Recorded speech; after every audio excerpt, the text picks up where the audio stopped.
Don't see lost.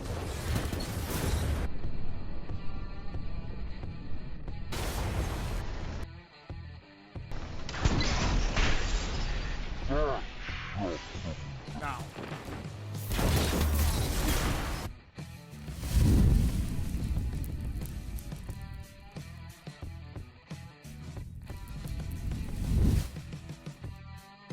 Yo, what is going on, Guardians, and welcome back to another Destiny 2 gameplay video. Hey, in this video, we're just, enjoying the Destiny downtime between content drops by absolutely infuriating some people who take this game very seriously. I mean, I'm taking one of the least used exotics in the game by a landslide and barrel stuffing supers right and left and putting them down. It's honestly just hilariously fun, and I can't wait to show some of this gameplay to you today. But first, let's take a moment to thank our sponsor today, Manscaped. Hi, gentlemen, Christmas right around the corner. If you're like me, you got a spouse, partner, family members that's saying, hey, we need ideas for you. I need to know what to get you for Christmas, okay? Put this on your list. Manscaped has you covered with the one-stop shop for male grooming. This is a perfect package 4.0. Hey, in this, you get a lot of stuff. You ready? Buckle up, because here we go. I'm going to list it off for you. You get the lawnmower razor, okay? This is their new model. It's got skin-safe technology, no nicks, no cuts. Oh my gosh, you don't get any of that, okay? We don't want any of that, okay? And it lights up on the tip. It illuminates the area that you're shaving. It charges wirelessly. It's got a docking station. It's all wireless. Or it's a Mona Lisa. That's a non-negotiable, okay, for male grooming. Next, you've got the ball deodorant. This is for your undercarriage. It's gonna, when you get out of the shower, you slap that on. Keeps the odors away, just in case later in the day you've been working, you're doing man stuff, whatever. You start to sweat. Hey, you're generating odors. You got the crop reviver. This is gonna give you a nice, refreshing spritz on the go. Keep you smelling good downstairs. Man, there's just so much stuff in here. We'll do this one next. You get the nose hair trimmer. This is the weed whacker. Nose hair, ear hair. I don't have that problem, but some people do. Trim your nose hairs up. No tearing and tugging. Oh, that's the worst. None of that. And then last but not least, you get the little grooming kit, okay? So this is stainless steel stuff. This is high quality stuff. You got your shears, file, tweezers, and also you get the nail clippers. It's even got like the Manscaped logo stuff, the Manscaped branding on it. It's so clean, so good. I use this stuff daily, guys. I use this stuff daily. This is like your one-stop shop, everything you need. It's a steal any day of the week. Put this on your list. Last thing is you get the shed. This is what I've been pulling it all out of.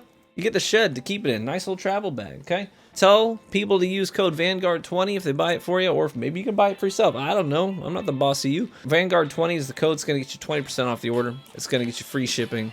Take advantage of that. Please, please, please. All right, let's get back to Destiny. All right, gamers, so the 4th Horseman exotic shotgun has a usage rate in PvP of, get this, 0.01%. That is freaking low. I'm talking Whisper of the Worm is used more in PvP than the 4th Horseman. So is Worldline 0 and the Lament, which are heavy exotic swords. I mean, heck, Skyburner's Oath is one of the absolute worst weapons in the history of Destiny, and there are currently 8 of them in the Crucible for every 1 4th Horseman. All this to say, this gun is basically non-existent in PvP. It's like seeing a freaking unicorn. Statistically speaking, during my play sessions, with the number of players that were on at that time, I was most likely one of the only people in the world with a 4th Horseman equipped in PvP at the time. And I gotta say, I really love this gun. And that's not me just saying, hey, I decided to pull it out of the vault and use it one time, and now I'm making a video on it. I use this thing off and on pretty frequently. I've got about 800 kills with this weapon in PvP right now. And I've actually posted videos on it before because I really do like using it. It's actually one of my favorite shotguns in the game.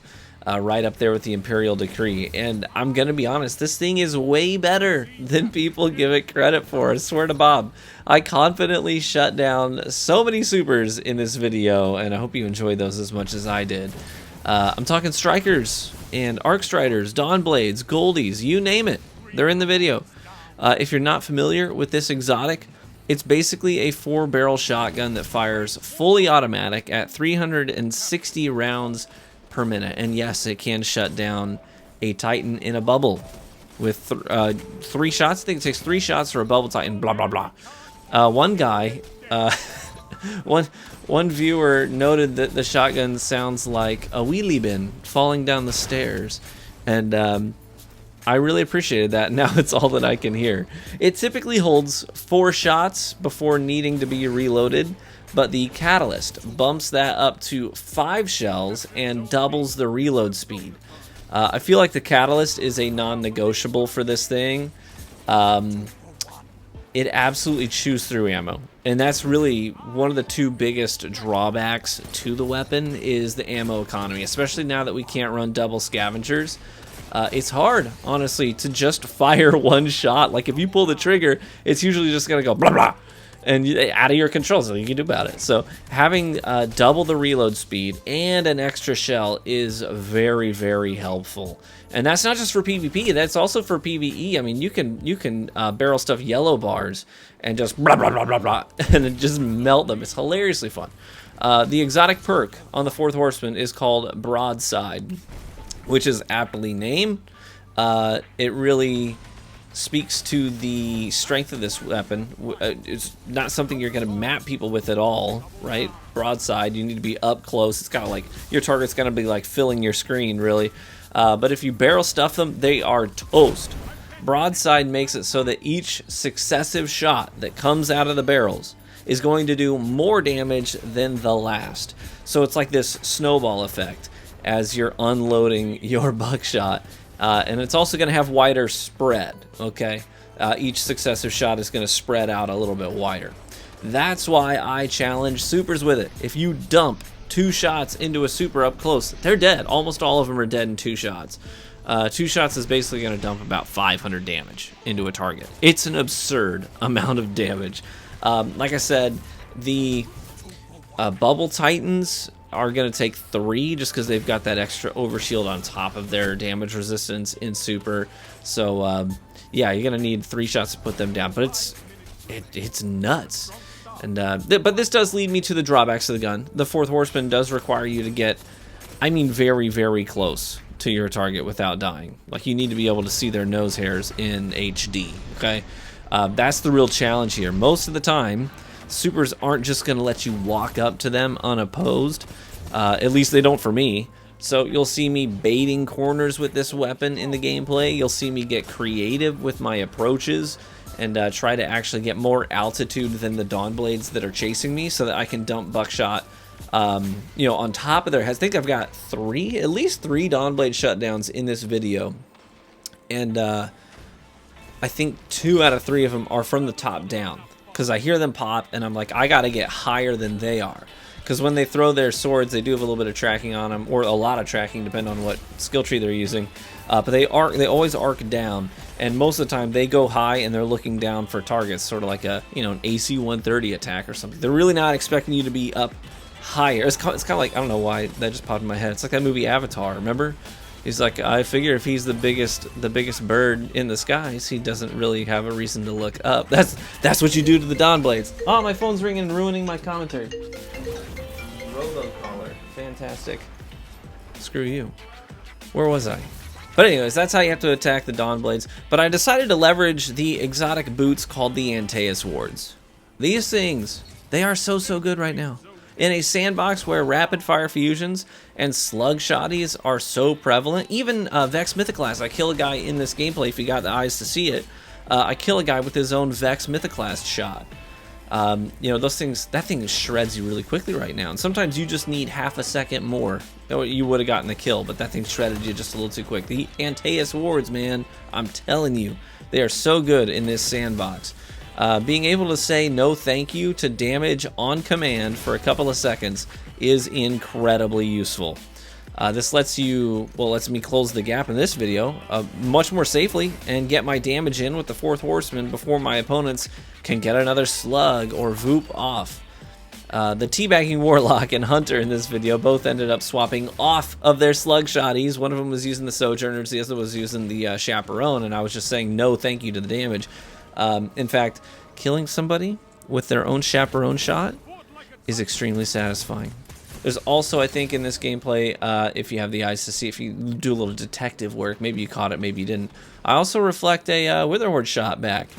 and I make that pool of disgusting nastiness my pool, and it's very nice to be able to do that. Sometimes I even reflect glacier grenades. You know, people trying to get that shatter dive on you, they throw that glacier grenade right as I slide, and that grenade is now my grenade, and that ice wall is now my ice wall, and that is a very good feeling. The Antaeus wards are so rewarding to use, because when they work, it's the kind of thing that just puts a huge grin on your face. So that's anyways, that's what's helped me close the gap. Okay. I believe these exotic boots are heckin' underrated. Too many Titans just equip Dune Marchers and call it a day. They don't even bother thinking that something else might yield great results. Honestly, why would they?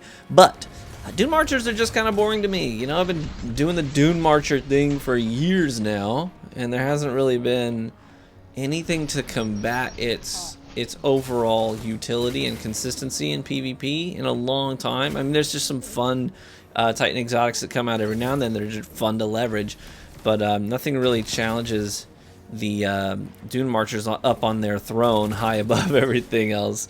But I think these things are so underrated, and the thing I like about it is it gives you a feeling that you don't get with other things. It makes you feel like you are really unique in the match, right? I like things that have character, things that are going to be something that I want the other team to be surprised by. You know what I'm saying? Like, when they get killed by me, I want them to say, he killed me with a what? A 4th Horseman? What? He had the wards on? Like, I don't want them to expect it. You know, I want it to stick in their minds. And I really think that is that sort of embracing that Destiny adage, right? Become legend.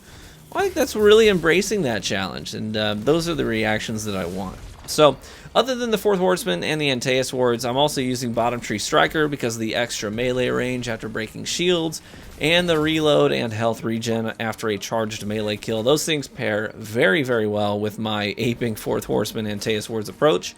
I also have Shotgun Reloader on my gauntlets to make sure that I can reload this beast very quickly in the middle of engagements. I mean, it's already got, mine has the Catalyst on it, so it's got double the reload speed. And then on top of that, I've got the reloader mods or perks on my gauntlets as well. Sometimes in this video, you'll even see me drop a barricade right after a kill, because I want to give myself just a brief moment to get that reload off. Hunters, obviously, you've got Dragon Shadow, you've got the reload dodges to help negate this problem, and Warlocks have the transversive steps, which pair very, very well with the 4th Horseman, because running automatically reloads your weapon, and you don't have to stop or slow down to queue up a manual reload. But I just had an absolute riot using the wards to close gaps, and it definitely made some people upset. I got bagged with this loadout on a lot more than I typically do, and I typically get bagged a fair amount. You know, it sort of just comes with the territory, but I highly encourage you, break this thing out again. It absolutely dumps on supers in a hilarious way, and if you shut down some supers with this thing, please post a clip of it on Twitter and tag me at The True Vanguard. I would love to see it and share in your maniacal fun. And a polite reminder, also, before we close out the video, polite reminder, I am partnered with Advanced GG as well, so if you're ever placing an order for some more of their products, feel free to consider using my code True Vanguard when you check out. I get a nice little kickback from that. And check out my True Vanguard Clips channel here on YouTube for more short, fun moments from our live streams. And we have even more VOD content for your viewing pleasure over at TrueVanguard.com, posted daily for you to interact with. Thank you so much for watching this video. I appreciate it. Feel free to leave a like on it, only if you enjoyed it. Subscribe for additional Destiny and other game content as well. I'll probably be posting, hopefully this week, my Halo Infinite thoughts. I've got about 10 hours into that game so far. Hopefully be posting my thoughts on Battlefield 2042, maybe a full review of that this week, as well as I have, I think around like 18 hours into Battlefield at this point or so, 18 to 20 hours. I love that game. But anyways, I'll break that down for you as well. Be warm and well fed, my friends, and I hope to catch you in the Crucible.